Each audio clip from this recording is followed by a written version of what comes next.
आज के इस संकल्प पत्र के लोकार्पण मंच पर उपस्थित हमारे बहुत ही यशस्वी मुख्यमंत्री श्री नायब सिंह सैनी जी, हमारे प्रदेश के जुझारू अध्यक्ष श्री मोहन लाल बड़ौली जी, हमारे भारत सरकार में मंत्री और आपके पूर्व मुख्यमंत्री, हम सबके प्रिय और वरिष्ठ नेता मनोहर लाल खट्टर जी, हमारे इस संकल्प पत्र के रचयिता और अध्यक्ष और पूर्व अध्यक्ष पार्टी के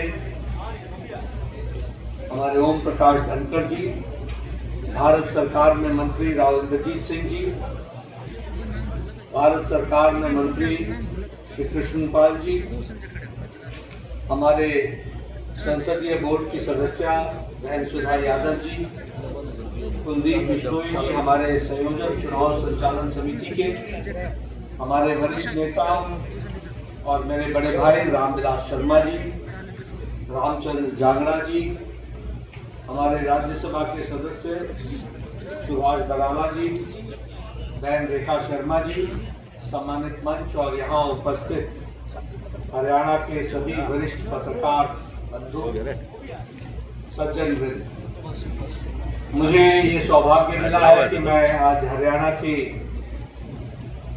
धार्मिक भूमि, पवित्र भूमि, संतों की भूमि, सामाजिक सुधारकों की भूमि, स्वतंत्रता सेनानियों की भूमि, वीर भूमि और खेल स्पर्धा में अपना स्थान रखने वाली ऐसी पुण्य भूमि हरियाणा को मैं नमन करके अपनी बात को प्रारंभ करता हूँ। आज मुझे मैनिफेस्टो रिलीज करने का सौभाग्य मिला है और पत्रकारों के साथ वार्ता करने का भी मौका मिला है। मैं अपनी ओर से सबसे पहले तो पत्रकार बंधुओं को बहुत बहुत शुभकामनाएं भी देता हूं और उनका भी अभिनंदन और स्वागत करता हूं। हमें मैनिफेस्टो के बारे में अगर समझना हो तो मैं हमेशा एक बात कहता हूं, जिसका जिक्र ओम प्रकाश धनखड़ जी ने भी किया, जिसका जिक्र हमारे अध्यक्ष जी ने भी किया और जिसका जिक्र हमारे मुख्यमंत्री जी ने भी किया, कि हम मैनिफेस्टो को कैसे देखते हैं। साधारणतः कांग्रेस ने जो रिवायत चलाई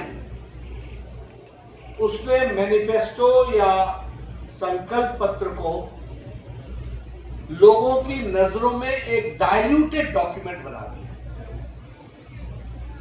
उस डॉक्यूमेंट का रेलेवेंस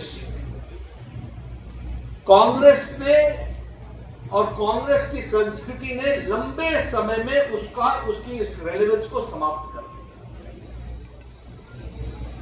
उनके लिए ये डॉक्यूमेंट महज एक औपचारिकता है, उनके लिए ये डॉक्यूमेंट महज एक रिवायत को पूरा करना है और उनके लिए ये डॉक्यूमेंट लोगों के साथ छलावा करना है। अब मैं अगर इसकी चर्चा करूं तो मैं सबसे पहले तो ये बताना चाहूंगा कि आप हरियाणा की ऐप को ही याद करें। 10 साल पहले हरियाणा की छवि क्या थी? 10 साल पहले हरियाणा की छवि पर्ची और खर्ची पर नौकरी लगने वाली संस्कृति। मैं ठीक बोल रहा हूं कि गलत बोल रहा हूं? पर्ची पर नौकरी लगती थी कि नहीं? नौकरियों के चलते लोगों को सजाएं हुई कि नहीं हुई?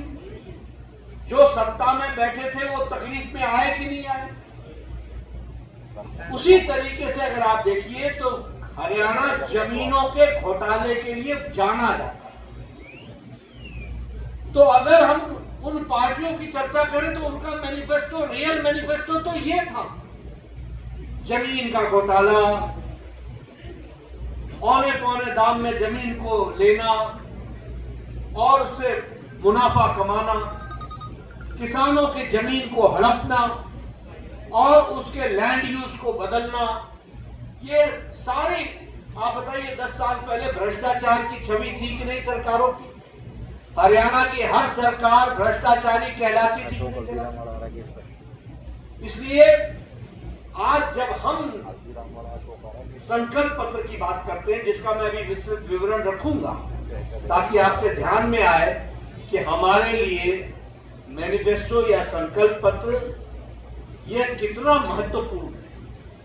और इसीलिए मैं ये कहूंगा कि सबसे पहले तो जो हम लोगों ने कहा है नॉन स्टॉप हरियाणा। अब हम तो जो बैठे हैं मंच पर भी और नीचे भी हमारे साथी, हम तो हरियाणा की सेवा नॉन स्टॉप कर रहे हैं, लेकिन इसको नॉन स्टॉप रखने में बहुत बड़ी जिम्मेवारी आपको निभानी है और आपको संकल्प को पूरा करना है। मैं तो आपके सामने रिपोर्ट कार्ड रख दूंगा, मैं आपके सामने जानकारियों के साथ विषयों को रखना चाहूंगा। अभी अभी मैं इसलिए कहता हूं क्योंकि how do you assess the seriousness of the संकल्प पत्र। ये सीरियस डॉक्यूमेंट कैसे बनता है? ये सीरियस डॉक्यूमेंट इस बात से बनता है कि जो कहा था वो किया है, जो नहीं कहा था वो भी करके दिया है, और जो कहेंगे वो पूरा करके देंगे, ये इस बात की गारंटी है।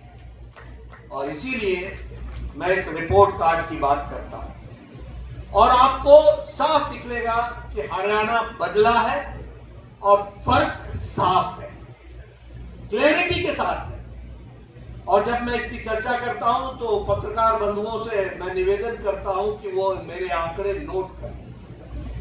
हरियाणा का 2014 में पर कैपिटा इनकम 1,37,000। आज हरियाणा की पर कैपिटा इनकम 3 लाख रुपए है। इसका मतलब दुगना हो गया पर कैपिटा इनकम। अगर मैं बात करूं एक्सपोर्ट की, तो हरियाणा का एक्सपोर्ट 68,000 करोड़ रुपए था और आज हरियाणा का एक्सपोर्ट 2.50 लाख है। यानी हरियाणा का एक्सपोर्ट 3 टाइम यानी 3 गुना बढ़ गया। यह भी हमको ध्यान रखना। मैं स्वास्थ्य मंत्री भी हूं, आजकल मेरे पास जिम्मेवारी है। मैं आपको बताना चाहता हूं, मनोहर लाल जी जानते हैं, इन्होंने संकल्प ले रखा था हर जिले में मेडिकल कॉलेज खोलेंगे, हर जिले में मेडिकल कॉलेज खोलेंगे।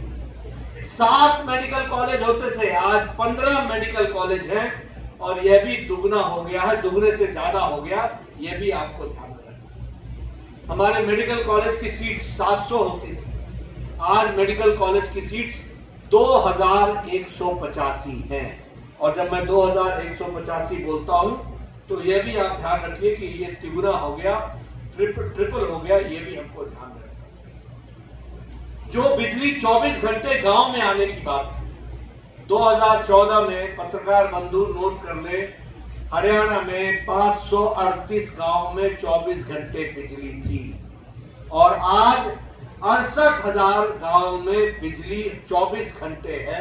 इस बात को भी 58,000 गांव में बिजली है, 5800 गांव में बिजली है। इसको भी हमको ध्यान रखना। उसी तरीके से क्रॉप कंपनसेशन। अब बहुत सी बातें यहाँ किसान की चर्चा बहुत होती है और हमारे घड़ियाली आंसू बहाने वाले नेता कांग्रेस के कोई कम नहीं है। ईंग लगे ना फिटकरी, रंग चोखा करने में लगे रहते।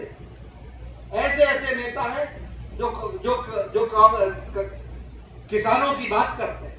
लेकिन मैं आपको बताना चाहता हूं कि जब कांग्रेस की सरकार थी तो क्रॉप का कंपनसेशन 1,158 करोड़ रुपए दिए गए और भारतीय जनता पार्टी ने क्रॉप के कंपनसेशन में 12,500 करोड़ रुपए दिए। 10 टाइम क्रॉप का कंपनसेशन पे इजाफा हुआ।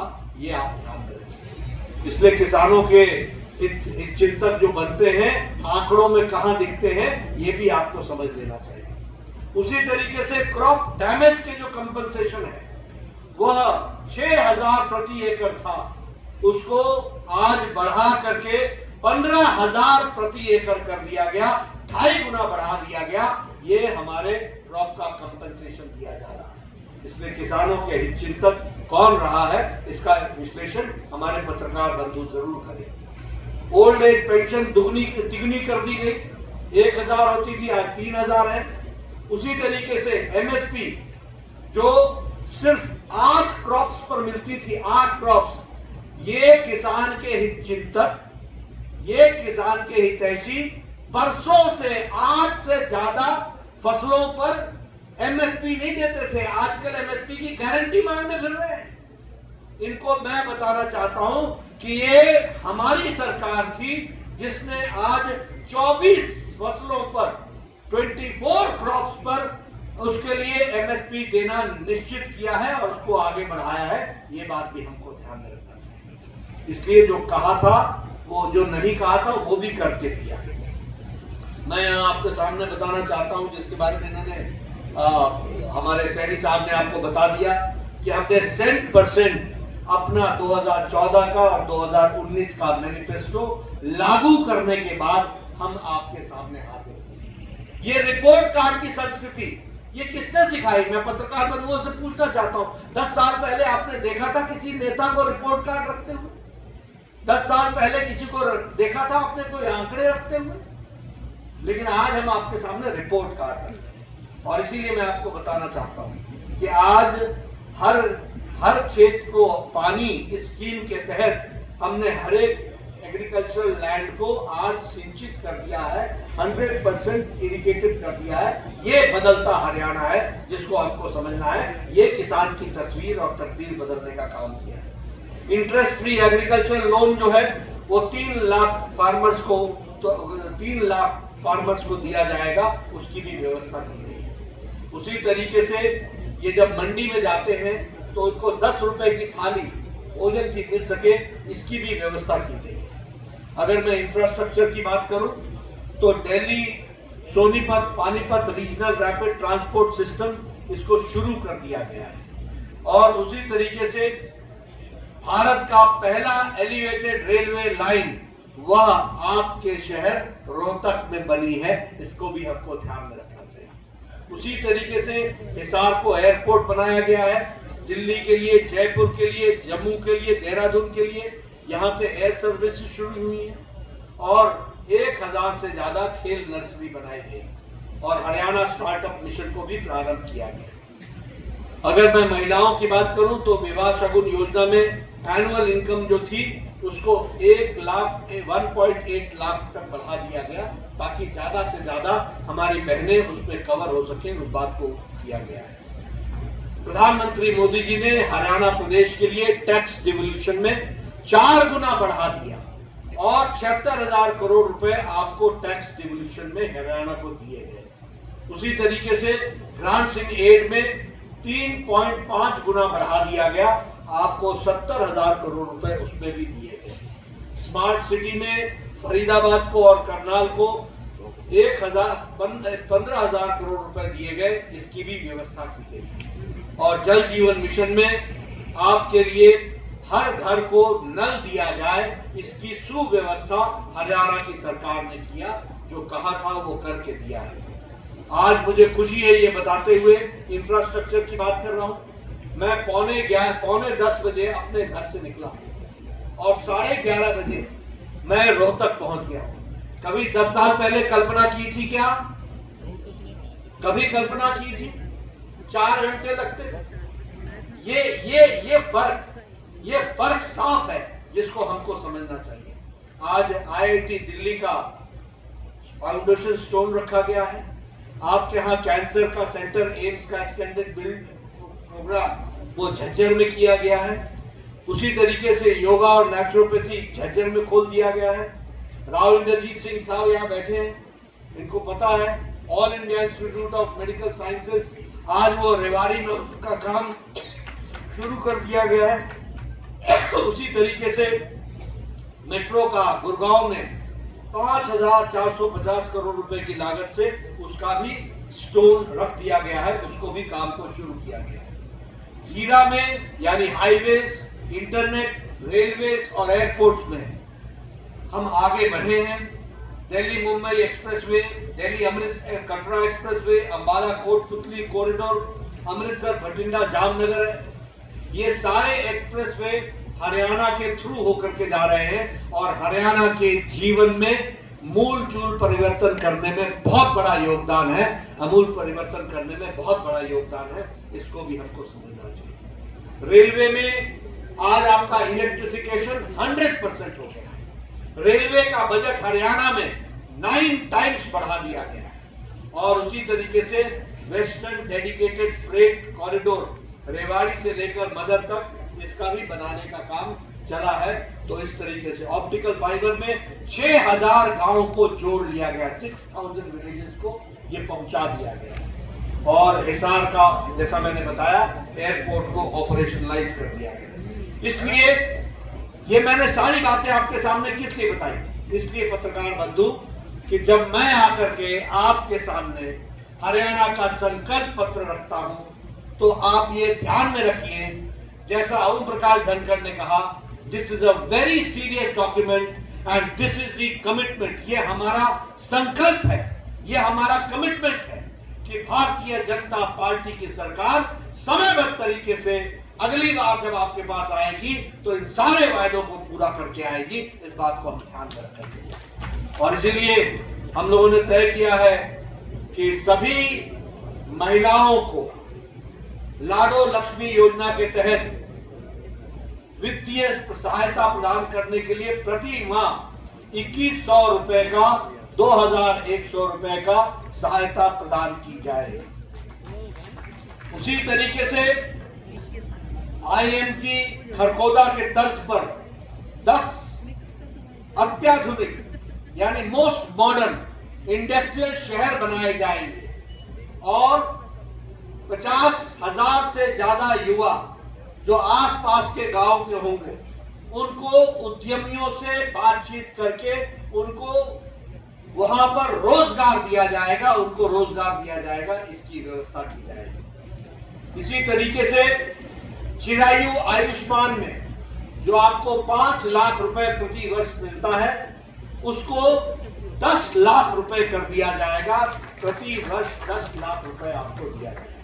साथ ही साथ 70 वर्ष से ऊपर के हमारे जो परिवार में लोग होंगे उनको अलग से परिवार के लिए 10 लाख रुपए की व्यवस्था की जाएगी।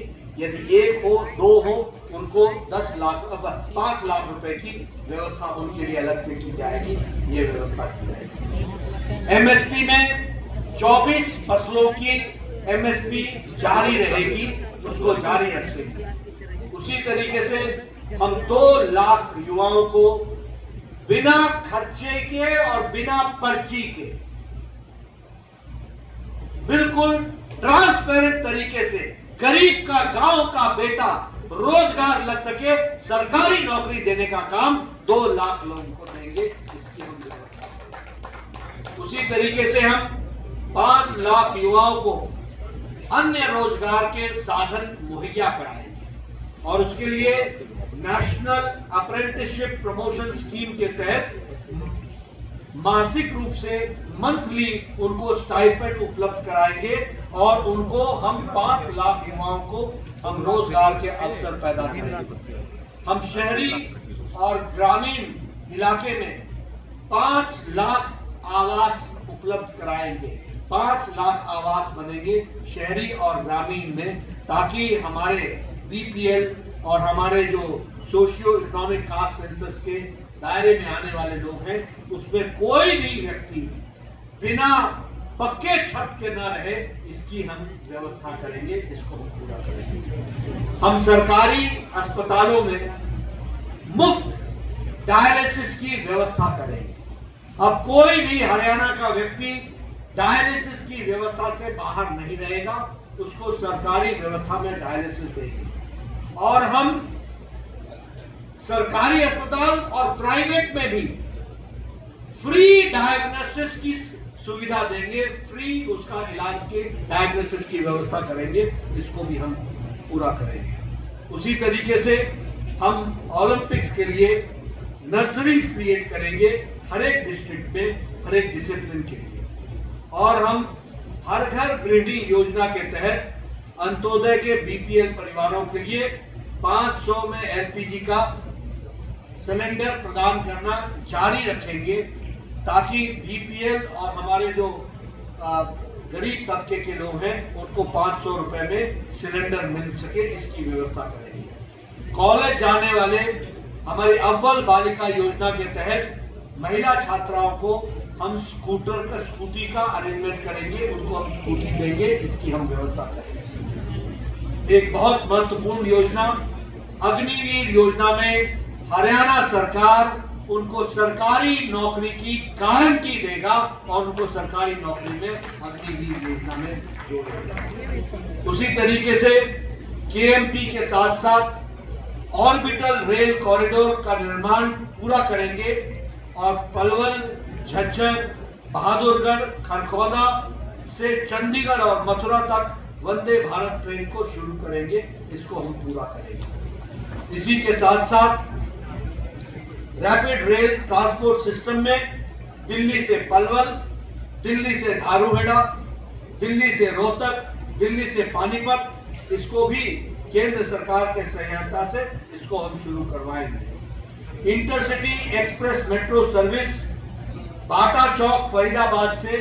सेक्टर 56 गुरुग्राम के लिए, इसको भी हम इस सेवा को शुरू करवाएंगे और इसको हम आगे बढ़ाएंगे। उसी तरीके से पिछड़े हुए 36 बिरादरी 36 जो हमारी बिरादरियां पिछड़ी हुई हैं उनके लिए हर एक के लिए अलग से कल्याण बोर्ड बनाएंगे और उनको आर्थिक मदद दे करके उनका कल्याण करने का काम करेंगे, इसकी अलग से हम व्यवस्था करेंगे। हम डीए और पेंशन का साइंटिफिक फॉर्मूला के आधार पर सामाजिक मानसिक मंथली पेंशन की को वृद्धि करेंगे और इसके लिए भी हमारी हरियाणा सरकार कृत संकल्प रहेगी। और हम जो ओबीसी के विद्यार्थी हैं उनके लिए मेडिकल और इंजीनियरिंग की डिग्री प्राप्त करने के लिए उनको हम पूरी की पूरी स्कॉलरशिप, फुल स्कॉलरशिप देंगे ताकि हमारा कोई बच्चा इससे वंचित न रह जाए और उसकी पढ़ाई। ओबीसी, एससी और एसटी इन सब के लिए हम ये मेडिकल कॉलेज और इंजीनियरिंग कॉलेज में हम व्यवस्था करेंगे और उनको पूर्ण स्कॉलरशिप दी जाएगी। हरियाणा के प्रदेश सरकार लोन की दृष्टि से 25 लाख रुपए बैकवर्ड क्लास के एंटरप्रेन्योर्स के लिए एडिशन, मुद्रा स्कीम से एडिशन, एससी और एसटी को तो मिलता ही है लेकिन बैकवर्ड क्लास के लिए भी उसको हम जोड़ेंगे और उनको हम एंटरप्रेन्योर्स को मुद्रा स्कीम से अलग से 25 लाख रुपए का उनके मुहैया कराएंगे और उनको हम लोन देंगे और वो इंटरेस्ट फ्री लोन होगा। इस तरीके की व्यवस्था करेंगे। हरियाणा को शिक्षा का ग्लोबल एजुकेशन हब बनाएंगे और इसके लिए आर्टिफिशियल इंटेलिजेंस के मॉडर्न स्किल्स को भी हम उसमें प्रयोग करेंगे और उसको हम लाएंगे। ये जो हमारे अरावली के जंगल हैं इसको हम 10,000 एकड़ की साउथ हरियाणा में हम इंटरनेशनल लेवल का सफारी बनाएंगे ताकि टूरिज्म को हम अट्रैक्ट कर सके। इस तरीके के हमारे 20 संकल्प हमने आपके सामने रखे हैं। ये 20 संकल्पों के साथ बाकी आपको मैनिफेस्टो की डिटेल्स मिल जाएगी, इसमें बाकी सारी बातें हैं, लेकिन नॉन स्टॉप हरियाणा। अब हमारे तरफ से तो गाड़ी चलती रहेगी, सिग्नल आप न डाउन करें इसकी चिंता आपको करनी पड़ेगी, हमारी गाड़ी बिना स्टॉप के चलती रहेगी। यह मैं आपसे निवेदन करने आया हूं और आपसे अपना लाइसेंस रिन्यू कराने के लिए आया हूं। इन्हीं शब्दों के साथ बहुत बहुत धन्यवाद।